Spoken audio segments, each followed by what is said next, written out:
Bonjour à tous. Un nouveau foyer de grippe aviaire découvert en Côte d'Or. Il s'agit d'un cygne contaminé sur les rives de la Saône. C'est ce qu'indique la préfecture qui précise que ce foyer est hautement pathogène et qu'il faut donc prendre des mesures.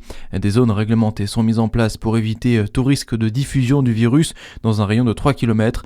Elles concernent les communes de Bagnols, Glanon et Montmain. Les particuliers et détenteurs de volailles sont invités à les mettre à l'abri et la préfecture rappelle que la consommation de viande et de foie gras ne présente aucun risque pour l'homme. Une soixantaine de constats de dommages sur des troupeaux liés aux loups en Saône-et-Loire, bilan là aussi dévoilé par la préfecture. En tout, 141 constats ont été réalisés cette année. Dans une quarantaine de cas, la cause de la mortalité n'a pas pu être établie, mais l'éleveur a tout de même été indemnisé au vu du contexte local de prédation, précise l'administration. L'année 2025 marque les 80 ans de la protection maternelle et infantile. La PMI en France, elle accompagne gratuitement tous les parents, les futurs parents et les enfants depuis 1945.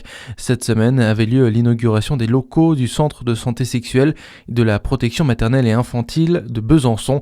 Un endroit important selon Christine Bouquin, présidente du département, au micro de Charlie Chevasson. C'est un investissement humain, c'est un vrai engagement que de servir les autres à travers la vie. Il faut qu'ils viennent ici. Le premier geste, carnet de santé pour une naissance. Donc là, dès cet instant-là, on met en avant la PMI et le centre de santé sexuelle pour que chacun, à un moment donné, puisse se retrouver et ne soit pas un peu désarmé par rapport à un tas de sujets de société, que ça soit physique, que ça soit des violences, que ça soit la contrainte sexuelle, que ça soit beaucoup de choses, tous nos faits de société que nous vivons au quotidien.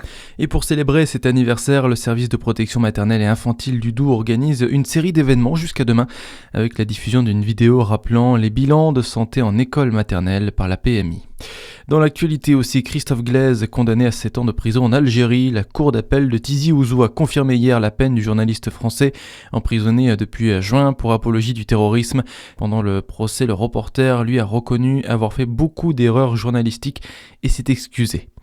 Sébastien Lecornu persiste et signe. Le Premier ministre refuse toujours d'utiliser le 49.3 pour faire passer le projet de financement de la sécurité sociale.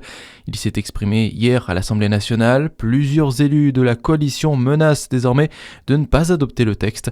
Le vote solennel du budget de la Sécu est prévu mardi prochain.